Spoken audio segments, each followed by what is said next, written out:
ጤና ይስጥልኝ የአዲስ ጆርናል ዩቲዩብ ቻናል ተከታዮቻችን፣ ለዛሬ አንድ ጽሑፍ ይዘንላችሁ መጥተናል። ላይክ፣ ሰብስክራይብ፣ ሼር በማድረግ ሀሳባችሁን ደግሞ ኮሜንት ላይ በማስፈር አብራችሁን ሁኑ።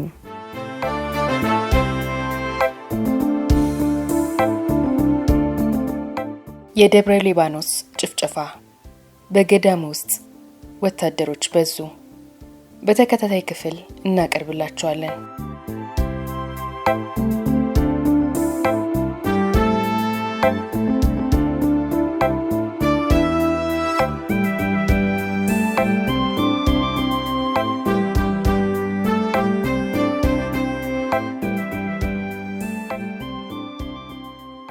ማክሰኞ ግንቦት 10።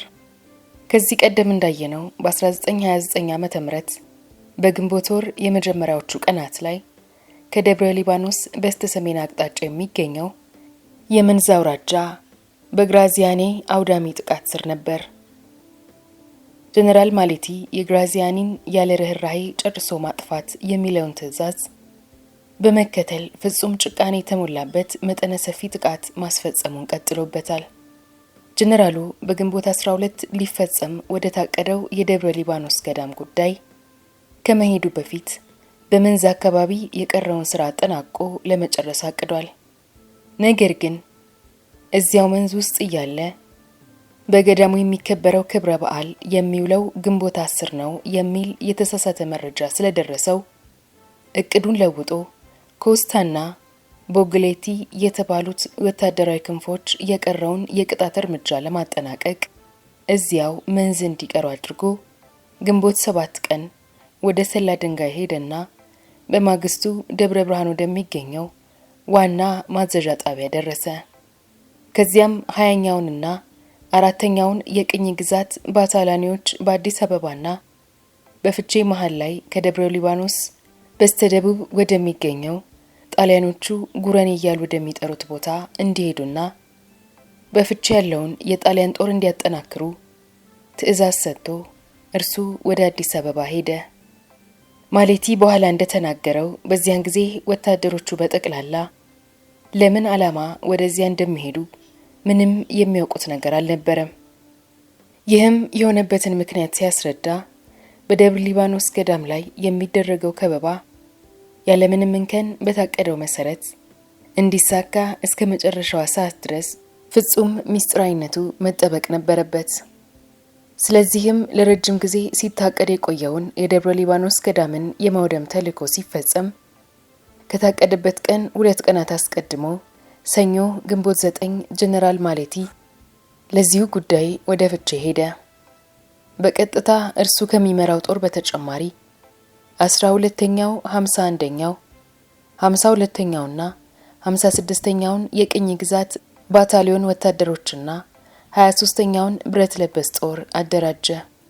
በተጨማሪም መቀመጫው ደብረ ብርሃን የነበረውን የካራቢኔሪ ጦር እንዲሁም 45ኛውን ከሙስሊም ቅኝ ግዛቶች የተቀጠሩ ሙስሊም ወታደሮችና 20ኛውን የቅኝ ግዛት ባታሊዮን በሚያመቻቸው መልኩ አዘጋጀ።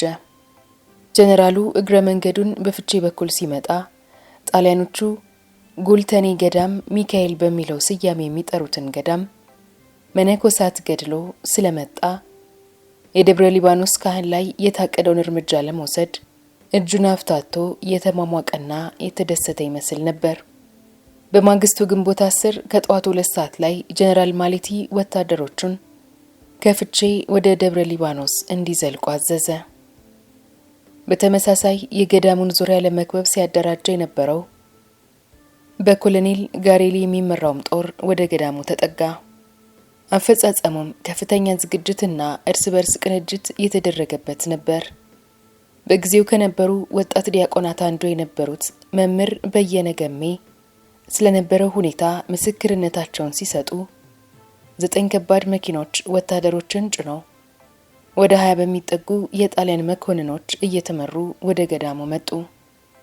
የተወሰኑ ወታደሮች የተክለ ሃይማኖት ቤተክርስቲያንን እንዲከቡ ሲታዘዙ፣ ሌሎች ደግሞ በገዳም ውስጥ የቤተክርስቲያኑን አካባቢ በጠቅላላ የውሻ ገደል መንደርን እንዲሁም ከቤተክርስቲያኑ ጀርባ የአጋት ወንዝን ተሻግሮ የሚገኘውን የሴቶች ገዳም እንዲከቡ ታዘዙ።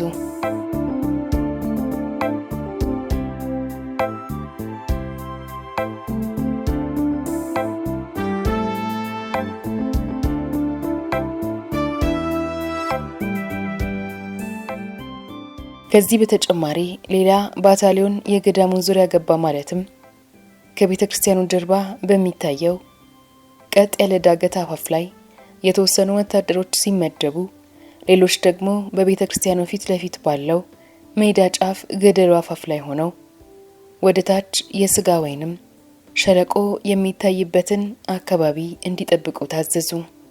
ከሰዓት በኋላ 8 ሰዓት ላይ ጀነራል ማለቲ አዲስ አበባ፣ ደሴና ደብረ ሲና ላይ ለሚገኙ ወታደራዊ አዛዦች ስለ ከበባው ውጤታማነት መላ ሸለቆ በቁጥጥር ስር ውሏል በማለት በወታደሮቹ የማስፈጸም ብቃት እንዲሁም ባገኘው ውጤት ኩራት እየተሰማው ሙሉ በሙሉ ለገዳሙ ድንገቴ ሆኖ ፍጹም ስኬታማ ነው ብሎ አሳወቃቸው።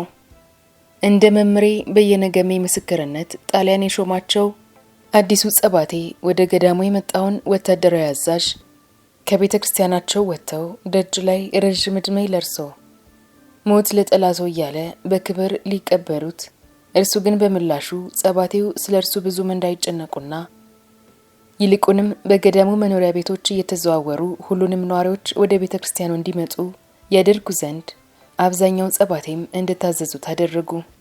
ብዙዎችም ወደ ቤተ ክርስቲያኑ መጡና ስማቸው እየተመዘገበ ወደ ውስጥ እንዲገቡ ተደረገ። የዛኔ ትንሽ ልጅ የነበሩት መምሬ በየነ እንደ ዕድል ሆኖ ከወታደራዊ መኮንኖቹ አንዱ ጠጋ ብሎ 10 ማሪያ ትሬዛ ብር አውጥቶ ሄደና ይህንን በሚሊኒክ ሳንቲም ለውጥና አምጣልኝ ቢላቸው እርሳቸውም ልጅ ስለነበሩ በየዋህነትና በታማኝነት መንዝረው ተመለሱ። ወታደሩ ግን የላካቸው ገንዘብን ይዘው በዚያው ይቀራሉ ብሎ ከመግደል ሊያተርፋቸው ነበር። ይህ በእንዲህ እንዳለ ባህላዊውን ነጭ ሸማ የለበሱ ምዕመናን ከጫገል ወደ ደብረ ሊባኖስ በሚወስደው መንገድ ማልደው ይመጡ ጀመር። መጡና ውሻ ገደል ሲደርሱ በርካታ ወታደሮችን ስላዩ ተደናገጡ።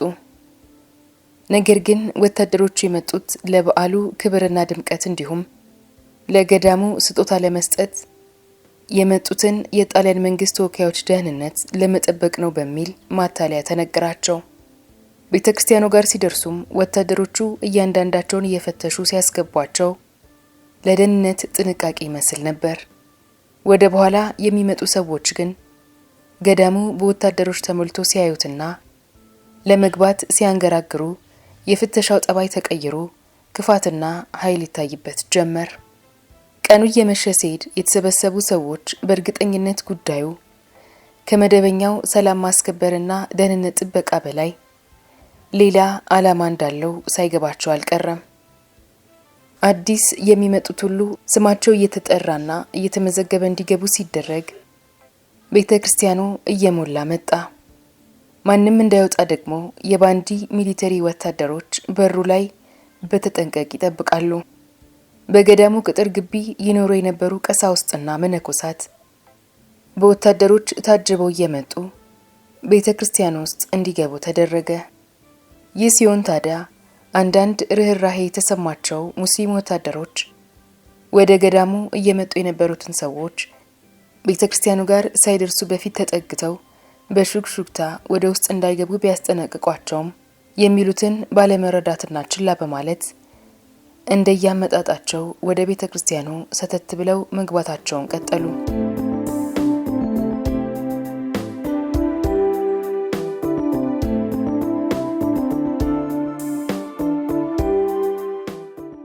እየተደረገ ያለውን በማየት ነገሩ ያላማራቸው ጸባቴ ገብረ ማርያም የባሰ ነገር ከመጣ ብለው በመፍራት ልጆቻቸውንና ሰራተኞቻቸውን ከክፉ ለማዳን ሲሉ አንድ ሐሳብ መጣላቸው። በገዳም ውስጥ ማንም በቀላሉ የማይደፍረውንና ደህንነቱ አስተማማኝ የሆነውን የመስቀል ቤት ቁልፍ እርሳቸው ዘንድ ስለነበር በአስቸኳይ እዚያ አስገብተው ቆለፉባቸው። ቁልፉ እርሳቸው ዘንድ ስለነበር በአስቸኳይ እዚያ አስገብተው ምድር ቤት ውስጥ ቆለፉባቸው። ከሰዓት በኋላ ሲሆን ቤተ ክርስቲያን ውስጥ ያሉት አብዛኞቹ ሰዎች እስረኛ መሆናቸው እየገባቸው መጣ። ከነርሱ መካከል ደግሞ አንዳንዶቹ ክፉ ነገር ሊደርስባቸው እንደሆነ በደንብ አውቀውታል። እጣ ፈንታቸው ሆነው የሚገደሉም ከሆነ ሰማዕታት በመሆናቸው ነፍሳቸው በቀጥታ መንግሥተ ሰማያት እንደምትገባ ባለሙሉ ተስፋ ሆነው ጮክ ብለው እግዚአብሔርን ሲያመሰግኑ ድምጻቸው ደጅ ድረስ ይሰማ ነበር። በዚህ መሃል ጀነራል ማሌቲ ስህተት መስራቱን አወቀ። ለካ ይሄ ቀን የተክለ ሃይማኖት መታሰቢያ ቀን አልነበረም። እርምጃ መውሰድ የጀመረው በዓሉ ገና 2 ቀን እየቀረው ነበር። እንግዲህ ምን ማድረግ ይቻላል? መቼም የታቀደው ጅምላ ግድያ ከዚህ በኋላ ሊሰረዝ አይችሉም። ምክንያቱም ነገሮች አንዴ ወደ ኋላ የማይመለሱበት ደረጃ ላይ ደርሰዋል። በሌላ በኩል ደግሞ እነዚህ አሁን የተያዙት ካህናትና ምዕመናን ቢገደሉ የበዓሉ ዕለት ይመጣሉ ተብለው የሚጠበቁት ዋና ዋና ካህናት ይህንን ሰምተው ላይመጡ ይችላሉ። ስለዚህ ለጊዜው የጊዜ መግዣ እንዲሆን የማስመሰያ ተውኔት ይጫወት ጀመር። እርሱ እዚያ የተገኘው ገዳሙን እንደ አዲስ ለማደራጀት እንደሆነና ይህም በምን አይነት መልኩ መሆን እንዳለበት ለመወሰን በሚል በጣም ረጅም ድርድር እያደረገ ሁሉንም ማቆየት፣ በዚህ መሃል ማንም እንገደላለን ብሎ እንዳይጠረጥር ማድረግ ነበር የማስመሰያ ተውኔቱ። ታላላቆቹን የገዳሙን ካህናት ስለ ገዳሙ የወደፊት አስተዳደር እያወያየ ካዘናጋቸውና ካረጋጋቸው በኋላ ቤተክርስቲያን ውስጥ ያሉትን እስረኞች በጠዋት አውጥቶ ሌላ ራቅ ያለ ማቆያ ቦታ ሲወስዳቸው በነጋታው አዲስ የሚመጡ ሰዎች አያዩአቸውም። ስለዚህ እስኪነጋ በቁጥጥር ስር መሆን ስላለባቸው ቤተክርስቲያኑ እንደ እስር ቤት በመጠቀም እዚያው ተዘግቶባቸው እንዲያድሩ አደረገ። በጊዜው ትንሽ ልጅ የነበረው ጥበበ በዚያን ጊዜ ወደ ገዳሙ የመጣው ጀነራል ማሌቲ ራሱ ይሁን ሌላ በእርግጠኝነት መናገር ባይችልም የሚያስታውሰው ግን ከሰዓት በኋላ ወደ 10 ሰዓት አካባቢ ትልልቆቹ የቤተክርስቲያኑ መዝጊያ በሮች መዘጋታቸውንና ውስጥ የነበሩትም ሰዎች እስረኞች ሆነው እንዳይወጡ መደረጋቸውን ነው። ከዚያም ወደ 11 ሰዓት አካባቢ ጀነራሉ ተውኔቱን ጀመረ።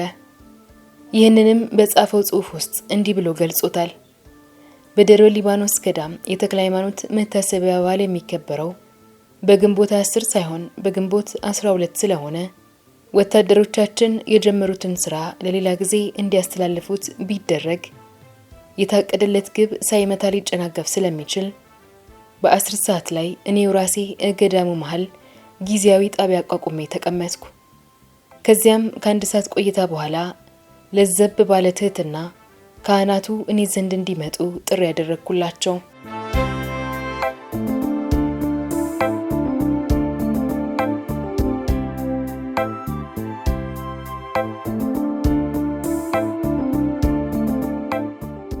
ማሌቲ እንደዘገበው በእለቱ ወደ 70 የሚሆኑ ካህናትና አገልጋዮች በቁጥጥር ስር ውለዋል።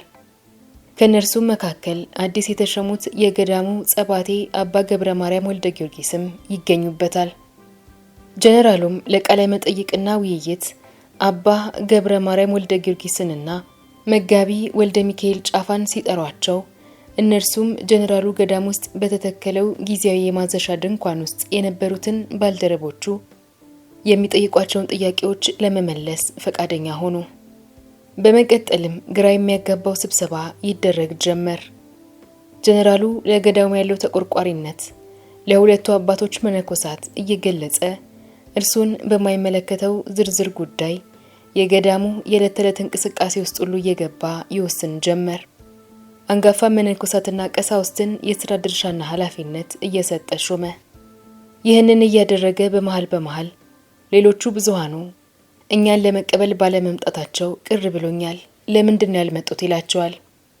እነርሱም ለዚህ ምክንያቱ አንዳንዶቹ ነዋሪዎች በአካባቢው በነበረው አስቸጋሪ ሁኔታና የምግብ እጥረት ሳቢያ ሕይወታቸውን ለማቆየት ወደ ሌላ ቦታ ሲሄዱ፣ አንዳንዶቹ ደግሞ ወደ ትውልድ ሀገራቸው መመለሳቸውንና በተጨማሪም የካቲት 12ቱን ክስተት ተከትሎ አስተዳዳሪው ሲሸሹ ሌሎችም ተከትለው ይሄዱ እንዳሉ ነገሩት። እዚህ ላይ አስተዳዳሪው ያሉት ጸባቴ ተክለ ጊዮርጊስ ለመጥቀስ ፈልገው ነው። ቀደም ብለን እንዳየነው በየካቲት 15 የጣሊያን ወታደሮች ደብረ ሊባኖስን ወይንም ገዳሙን ከበው መነኮሳቱን በቁጥጥር ስር ሲያውሏቸው ጸባቴ ተክለ ጊዮርጊስ ሌሎች መነኮሳትን አስከትለው በገደሉ ቁልቁል በመውረድ ገዳሙን ለቀው መሸሻቸው ይታወሳል። ታዲያ ጣሊያኖቹ በዚህ ተመርኩዘው ደብረ ሊባኖስ ገዳምና ጸባቴ ተክለ ጊዮርጊስ ግራዚያኒ ላይ በተፈጸመው የግድያ ሙከራ ዋና ተሳታፊ እንደሆኑ በዚህ እናረጋግጣለን ብለው ተነሱ። ስለ ሰዎቹ ቁጥር ማነስ ለጀነራል ማሌቲ በተጨማሪ የቀረቡት ምክንያት ደግሞ የአርበኞች መሪ የነበረው የዘውዴ አባ ፋርዳ ወታደሮች ወደ ገዳሙ መጥተው በወቅቱ የነበሩትን ጸባቴ መሪጌታ አለሙን የጣሊያን ሽርክ ናቸው ብለው በገደሏቸው ጊዜ ሌሎች ካህናትም ገዳሙን ለቀው መሄዳቸውን ነበር። ከዚህ በመቀጠል ሁለቱ የደብረ ሊባኖስ መነኮሳት ከተክለ ሃይማኖት ቤተክርስቲያን ጀርባ በሚገኘው ቤተሰሌሆም እየተባለ በሚጠራው የሴቶች ገዳም ውስጥ ስለሚኖሩ ሴት መነኮሳት እንዲሁም በእነርሱ ድጋፍና እንክብካቤ ስለሚደረግላቸው አቅመ ደካሞች እንዲያስረዱ ተጠየቁ። እነርሱም ጥያቄውን ሲመልሱ ወደ 100 የሚጠጉ ሴት መነኮሳት መኖራቸውንና ከእነርሱም ውስጥ 71 የሚሆኑት ብርቱዎቹ ሌሎቹን ወደ 50 የሚጠጉትን አቅመ ደካሞች እንደሚንከባከቡ ገለጹለት። በሚያጓጓ መልኩ ለእነዚህ አቅመ ደካሞች የዕለት ምግብ ጠፍጣፋ የገብስ ዳቤ ወይንም ዳቦ ከባቄላ ወይንም ከሽምብራ ክክ ወጥ ጋር እንዲሰጣቸው ይደረጋል ብሎ በዘገባ ውስጥ አካቶ ጻፈ። እንዲህም እያለ ማስመሰሉን ቀጠለ። ነገር ግን ስለ ቤተሳሊሆም አስተዳደር ዝርዝር ሁኔታዎች ለምሳሌ የዕለት ቀለባቸው በሽምብራ ክክ ወጥ ይሰራ ወይንም በባቄላ ዳቦ እያለ ሲያማርጣቸው የገዳሙ ካህናትና ምዕመናን ግን በዚያኑ ሰዓት በቤተ ክርስቲያን ውስጥ ያለ ምግብና ውሃ ጦማቸውን ተዘግቶባቸው ሞታቸውን እየጠበቁ ነበር። በዚህም አላበቃ። ውይይቱ ቀጠልና ተከታዩ አጀንዳ የሆነው ስለ ገዳሙ የወደፊት እቅድ ነበር።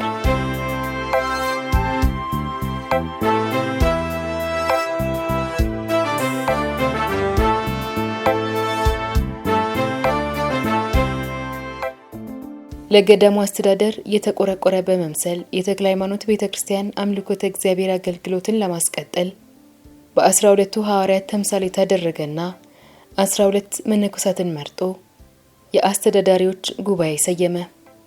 ከነዚህ መካከል አንዳቸው ዋና ጸሐፊ ይሆናሉ፣ በተጨማሪም አንዳቸው ደግሞ ምክትል ጸሐፊ ይሆናሉ አለ። ከጥንት ጀምሮ ለብዙ ዘመናት በደብረ ሊባኖስ ገዳም ሲሰራበት የነበረው የአስተዳደር ስርዓት ልክ አሁን እርሱ እንደተናገረው ሆኖ ሳለ የጀነራሉ ረጅም ውይይት ለምን እንዳስፈለገ በቀላሉ መገመት ይቻላል። ሆኖም ከዚህ ከሚናገረው የአደረጃጀት ዘይቤ መረዳት የምንችለው ከአባ ገብረ ማርያምና ከመጋቢ ወልደ ሚካኤል ጫፋ ምክርና መረጃ እንዳገኘ ነው። ቀጣዩ የውይይት ርዕስ ስለ መስቀል ቤቱ ሆነ። መስቀል ቤቱ ለደብረ ሊባኖስ ካህናት ተገቢውን መንፈሳዊ አገልግሎት መስጠቱን እንዲቀጥል በማለት መዝገቡ ላይ እንዲህ ሲል ጻፈ።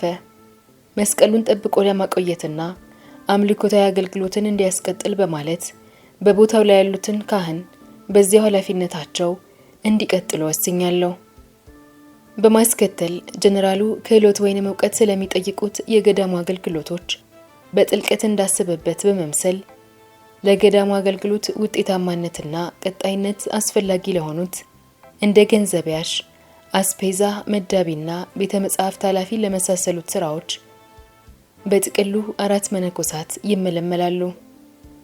የጀነራል ማሌቲ ቀጣይ አጀንዳ ደግሞ ቤተ ሳሌሆም ስለሚባለው የሴቶች ገዳም ነበር። ሴቶቹ መነኮሳትና የሚንከባከቧቸው አቅመ ደካሞች ለጊዜው የትም እንዳይወሰዱና እዚያው ባሉበት እንዲቆዩ ወሰነ። ይህንንም የወሰነው በማንኛውም ጊዜ አስፈላጊ ሆኖ ሲገኝ በቅርበት ፍቼ የነበረው ወታደራዊ እዝ የእነርሱን ጉዳይ በቀላሉ ሊያስፈጽም ወይንም ሊገርላቸው ይችላል በሚል ነው። ለደብረ ሊባኖስ ገዳም ተቆርቋሪ እንደሆነ በሚመስል መልኩ በጥልቀትና በዝርዝር ስለ ገዳሙ ጉዳይ ይህን ያህል አብራርቶ የሚገልጸውን የጀነራሉን ዘገባ ያነበበ ሰው ሊያወድመውና ድምጥማጡን ሊያጠፋው ስለሚያስበው ገዳም ዝርዝር ጉዳዮች ይህን ያህል በጥልቀት መግባት ለምን አስፈለገው ብሎ ሊደነቅ ይችላል። ጅምላ ጭፍጨፋው ከተፈጸመ ከ2 ቀናት በኋላ ራሱ በዘገበው መሰረት ለገዳሙ ያቀዳቸውን እነዚያን እቅዶች በእውነትም ከልቡ ሊተገብራቸው አስቦ እንደነበር ይገልጻል። ነገር ግን ቀደም ብለን እንዳየነው ቀኑን በትክክል ሳያረጋግጥ ገዳሙን ለማውደም ከታሰበበት የክብረ በዓል ቀን 2 ቀናት ቀድሞ ወደ ቅዱ ትግበራ በመግባቱ መሳሳቱን ስላወቀ ይህንን የማስመሰያ ውይይት ሆን ብሎ ጊዜ ለመግዛት ያደረገው ማታለያ ነበር።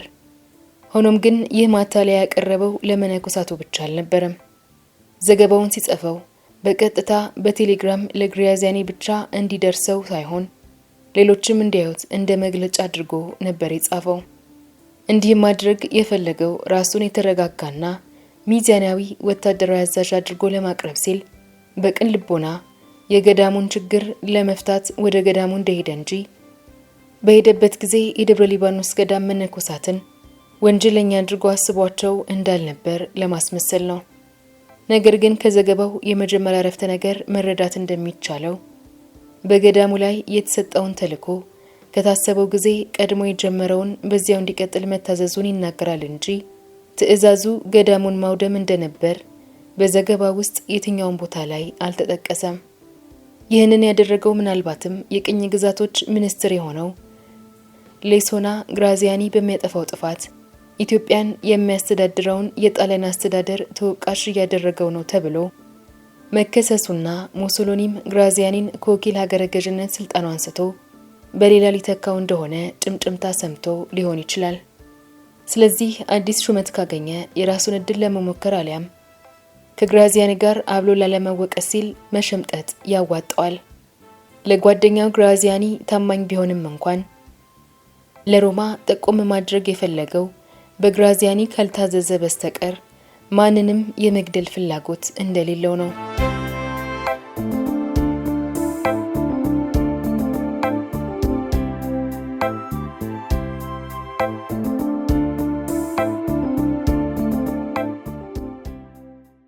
በዚህም ማሳየት የፈለገው እንደ ግራዚያኒ ራሱ የሚገዛውን ሕዝብ ንጹሃን ዜጎች በመጨፍጨፍ ኢትዮጵያ ላይ ላለው የጣሊያን አስተዳደር ችግር የሚፈጥርና የሚያስወቅስ አይነት ሰው አለመሆኑን ነው። ማሌቲ ባቀረበው ዘገባ መሰረት በግንቦት 10 ከውይይቱ በኋላ ያደረገው ነገር ቢኖር አባ ገብረ ማርያምንና መጋቢ ወልደ ሚካኤልን ወደ መነኮሳቱ ቤት ሄደው ወደ ቤተ ክርስቲያኑ ሳይመጡ የቀሩትን መነኮሳት እንዲጠሩ መላክ ነው። እኛ ዘንድ ለመቅረብ ፈቃደኛ ሳይሆኑ የቀሩትን መነኮሳት አግባብተው እንዲጠሯቸው ብዬ እንጂ ወታደሮቼ መንደሩን አስሰው ካያሉበት ይዟቸው እንዲያመጧቸው ማዘዝ እችል ነበር።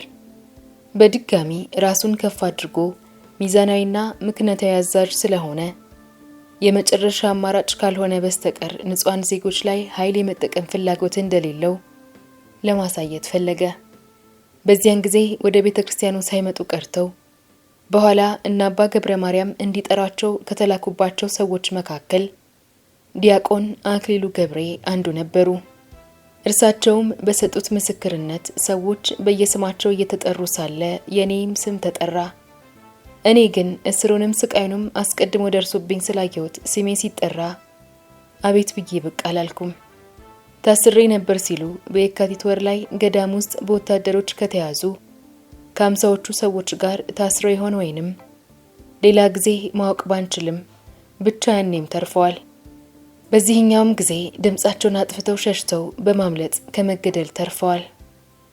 ይህ በእንዲህ እንዳለ በቤተ ክርስቲያን ውስጥ ተዘግቶባቸው የተቀመጡት የቤተ ክርስቲያኑ ሰዎች እስረኞች መሆናቸውንና ክፉ ነገር ሊደርስባቸው እንደሆነ በማሰብ ትካዜ ውስጥ ገብተዋል። ከነርሱም መሃል በእድሜ ትንሹ የ12 ዓመት ልጅ ጥበበ ካሳ ይገኝበታል። ጥበበ ምን እየተደረገ እንደነበር ለማየት ጓግቶ ነበር ወደ ቤተ ክርስቲያኑ ሄደው። ከዚያም ጓደኞቹ ዲያቆን ነኝ ካለ ወታደሮቹ እንደማያስሩትና ምንም እንደማይሆን አጉል ምክር መክረውት ስለነበር እርሱም እንዳያስሩት ብሎ ያልሆነውን ዲያቆን ነኝ ቢላቸው ወታደሮቹ ግን እንኳንስ ሊለቁት ከወንክማ በልግባ ብለው ወደ ቤተ ክርስቲያን ውስጥ ገፍትረው ሲያስገቡትና በሩ ሲዘጋ እርሱም እስረኛ እንደሆነና ያለ እህልና ውሃ ሊያድር እንደሆነ አወቀው። በሌላ በኩል ደግሞ እንደድል ሆነው በጊዜው ዲያቆን የነበረው በየነጋሜ በቀላሉ ከቤተ ክርስቲያኑ ወጥቶ ለማምለጥ ችሏል።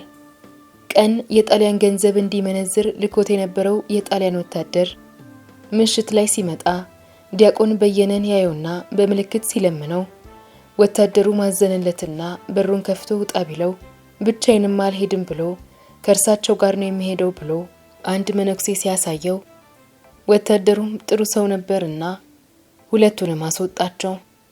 በዚያ ሌሊት ዲያቆን በየነና መነኩሴው በተቻላቸው ፍጥነት እየሮጡ ከአካባቢው ተፈተለኩ። ከጅምላ ጭፍጨፋ ከተረፉት ሁለቱ ዲያቆናት አንዱ እርሱ ሲሆን ሌላኛው ደግሞ ዲያቆን አክሊሉ ነበር። ጥበበ ቤተ ክርስቲያን ውስጥ የሚያያቸው ሰዎች እንደዚህ አስጨናቂ ሁኔታ ውስጥ ገብተው ግራ ቢጋቡም ተረጋግተው ነበር መጪውን የሚጠባበቁት። አንዳንዶቹ ድምጻቸውን ዝቅ አድርገው ሲያቃትቱ ከመስማታቸው በቀር ማናቸውም ፊት ላይ የፍርሃት ምልክት አይታይባቸውም ነበር። እንዲያውም ባዛውንቱ ካህናት እየተመሩ ጸሎት ያደርሱም ነበር። አንድ ጺማቸው የተንጀረገገ ካህን እነርሱ ከታገቱበት ቤተ ክርስቲያን ስር አጽማቸው የተቀበረውን የጻድቁ ተክለ ሃይማኖትን ገድልና የሕይወት ታሪክ በግዕዝ የተጻፈበትን መጽሐፍ አንስተው አንዱን ምዕራፍ በዜማ ሲያነቡትና ሌሎቹ ሲቀበሏቸው የሚስረቀረቅ ጸሎት ወደ ሰማይ አረገ። ክፍል 2 ይቀጥላል።